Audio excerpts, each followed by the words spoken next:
संसार और भगवान, इन दोनों का संबंध दो तरह का होता है। संसार का संबंध केवल माना हुआ है और भगवान का संबंध वास्तविक है। संसार का संबंध तो मनुष्य को पराधीन बनाता है, गुलाम बनाता है, पर भगवान का संबंध मनुष्य को स्वाधीन बनाता है, चिन्मय बनाता है और बनाता है भगवान का भी मालिक। किसी बात को लेकर अपने में कुछ भी विशेषता दिखती है, यही वास्तव में पराधीनता है।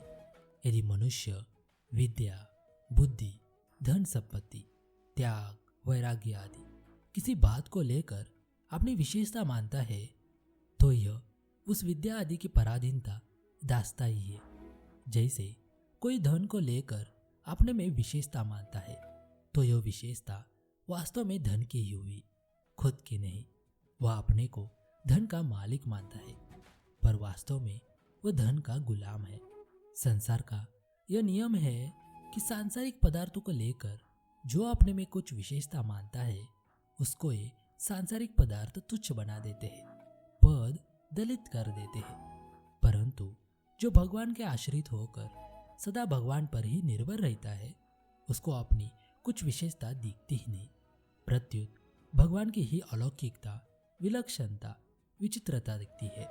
भगवान चाहे उसको अपना मुकुटमणि बना ले और चाहे अपना मालिक बना ले, तो भी उसको अपने में कुछ भी विशेषता नहीं दिखती। प्रभु का यह नियम है कि जिस भक्त को अपने में कुछ भी विशेषता नहीं दिखती, अपने में किसी बात का अभिमान नहीं होता, उस भक्त में भगवान की विलक्षणता उतर आती है। किसी किसी में यहाँ तक विलक्षणता उतर आती है कि उसके शरीर, इंद्रिया, मन, बुद्धि आदि प्राकृत पदार्थ भी चिन्मय बन जाते हैं। उनमें जड़ता का अत्यंत अभाव हो जाता है। ऐसे भगवान के कई प्रेमी भक्त भगवान में ही समा गए। अंत में उनके शरीर नहीं मिले। जैसे मीराबाई शरीर सहित भगवान के श्री विग्रह में लीन हो गई। केवल पहचान के लिए उनके साड़ी का छोटा सा छोर श्री विग्रह के मुख में रह गया और कुछ नहीं बचा। ऐसे ही संत श्री तुकाराम जी शरीर सहित वैकुंठ चले गए। ज्ञान मार्ग में शरीर चिन्मय नहीं होता, क्योंकि ज्ञानी असत से संबंध विच्छेद करके असत से अलग होकर स्वयं चिन्मय तत्व में स्थित हो जाता है। परंतु जब भक्त भगवान के सम्मुख होता है, तब उसके शरीर, इंद्रिया, मन, प्राण आदि सभी भगवान के सम्मुख हो जाते हैं। तात्पर्य यह हुआ कि जिनकी दृष्टि केवल चिन्मय तत्व पर ही है, अर्थात जिनकी दृष्टि में चिन्मय तत्व से भिन्न जड़ता की स्वतंत्र सत्ता ही नहीं होती, तो वह चिन्मयता उनके शरीर आदि में भी उतर आती है और वे शरीर आदि चिन्मय हो जाते हैं। हाँ, लोगों की दृष्टि में तो उनके शरीर में जड़ता दिखती है, पर वास्तव में उनके शरीर चिन्मय ही होते हैं। भगवान के सर्वथा शरण हो जाने पर शरणागत के लिए भगवान की कृपा तो विशेषता से प्रकट होती ही है, पर मात्र संसार का स्नेहपूर्वक पालन करने वाली और भगवान से अभिन्न रहने वाली वात्सल्यमयी माता लक्ष्मी का प्रभु शरणागत पर कितना अधिक स्नेह होता है, वे कितना अधिक प्यार करती है, इसका कोई भी वर्णन नहीं कर सकता। लौकिक व्यवहार में भी देखने में आता है कि पतिव्रता स्त्री को पितृभक्त पुत्र बहुत प्यारा लगता है। दूसरी बात, प्रेम भाव से परिपूरित प्रभु जब अपने भक्तों को देखने के लिए गरुड़ पर बैठकर पधारते हैं, तब माता लक्ष्मी भी प्रभु के साथ गरुड़ पर बैठ कर आती है। जिस गरुड़ की पंखों से सामवेद के मंत्रों का गान होता रहता है, परंतु कोई भगवान को न चाहकर केवल माता लक्ष्मी को ही चाहता है, तो उसके स्नेह के कारण माता लक्ष्मी आ तो जाती है, पर उनका वाहन जीवंत उल्लू होता है। ऐसे वाहन वाली लक्ष्मी को प्राप्त करके मनुष्य भी मंदांध हो जाता है।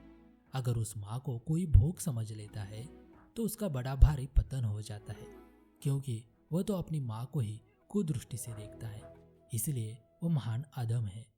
तीसरी बात, जहाँ केवल भगवान का प्रेम होता है, वहाँ तो भगवान से अभिन्न रहने वाली लक्ष्मी भगवान के साथ आ ही जाती है, पर जहाँ केवल लक्ष्मी की चाहना है, वहाँ लक्ष्मी के साथ भगवान भी आ जाए, यह नियम नहीं है। शरणागति के विषय में एक कथा आती है। सीता जी, राम जी और हनुमान जी जंगल में एक वृक्ष के नीचे बैठे थे। उस वृक्ष की शाखाओं और टहनियों पर एक लता छाई हुई थी। लता के कोमल कोमल तंतु फैल रहे थे।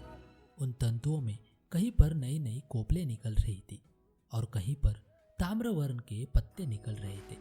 पुष्प और पत्तों से लता छाई हुई थी। उसे वृक्ष की सुंदर शोभा हो रही थी। वृक्ष बहुत ही सुहाना लग रहा था। उस वृक्ष की शोभा देखकर भगवान श्री राम हनुमान जी से बोले, देखो हनुमान, यह लता कितनी सुंदर है। वृक्ष के चारों ओर कैसी छाई हुई है। यह लता अपने सुंदर सुंदर फल, सुगंधित फूल और हरी हरी पत्तियों से इस वृक्ष की कैसी शोभा बढ़ा रही है। इसे जंगल के अन्य सब वृक्षों से यह वृक्ष कितना सुंदर दिख रहा है। इतना ही नहीं, इस वृक्ष के कारण ही सारे जंगल की शोभा हो रही है। इस लता के कारण ही पशु पक्षी इस वृक्ष का आश्रय लेते हैं। धन्य है यह लता। भगवान श्री राम के मुख से लता की प्रशंसा सुनकर सीता जी हनुमान जी से बोली, देखो बेटा हनुमान, तुमने ख्याल किया कि नहीं? देखो, इस लता का ऊपर चढ़ जाना, फूल पत्तों से छा जाना, तंतुओं का फैल जाना, ये सब वृक्ष के आश्रित है। वृक्ष के कारण ही है। इस लता की शोभा भी वृक्ष के कारण ही है। ये सब वृक्ष के आश्रित है। इस लता की शोभा भी वृक्ष के ही कारण है। इसलिए मूल में महिमा तो वृक्ष ही है, आधार तो वृक्ष ही है। वृक्ष के सहारे बिना लता स्वयं क्या कर सकती है, कैसे छा सकती है? अब बोलो हनुमान, तुम ही बताओ, महिमा वृक्ष की हुई ना? राम जी ने कहा, क्यों हनुमान, यह महिमा तो लता की हुई ना? हनुमान जी बोले, हमें तो तीसरी ही बात सोचती है। सीता जी ने पूछा, वो क्या है बेटा? हनुमान जी ने कहा, माँ, वृक्ष और लता की छाया बड़ी सुंदर है, इसलिए हमें तो इन दोनों की छाया में रहना ही अच्छा लगता है। अर्थात हमें तो आप दोनों की छाया में रहना ही अच्छा लगता है। ऐसे ही भगवान और उनकी दिव्य आराधनी शक्ति दोनों ही एक दूसरे की शोभा बढ़ाते हैं, परंतु कोई तो उन दोनों को श्रेष्ठ बताता है, कोई केवल भगवान को श्रेष्ठ बताता है और कोई केवल उनकी आराधनीय शक्ति को श्रेष्ठ बताता है। शरणागत भक्त के लिए तो प्रभु और उनकी आराधनीय शक्ति दोनों का आश्रय ही श्रेष्ठ है। एक बार बहुत से भेड़ बकरियां जंगल में चरने गई। उनमें से एक बकरी चरते चरते एक लता में उलझ गई। उसको उस लता में से निकलने में बहुत देर लगी। तब तक अन्य सब भेड़ बकरियां अपने घर पहुंच गई। अंधेरा भी हो रहा था। वह बकरी घूमते घूमते एक सरोवर के किनारे पहुंची। वह किनारे की गीली जमीन पर सिंह का एक चरण चिन्ह अंकित था। वह उस चरण चिन्ह के शरण होकर उसके पास बैठ गई।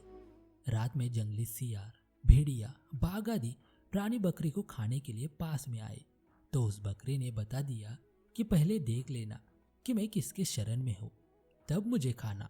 वह चिन्ह को देखकर कहने लगे, अरे ये तो सिंह के चरण चिन्ह के शरण है, जल्दी भागो यहाँ से, सिंह आ जाएगा तो हमको मार डालेगा। इस प्रकार सभी प्राणी भयभीत होकर भाग गए। अंत में जिसका चरण चिन्ह था वह सिंह स्वयं आया और बकरी से बोला, तू जंगल में अकेले कैसे बैठी है? बकरी ने कहा, यह चरण चिन्ह देख लेना, फिर बात करना। जिसका यह चरण चिन्ह है उसी के मैं शरण हुए बैठी हूँ।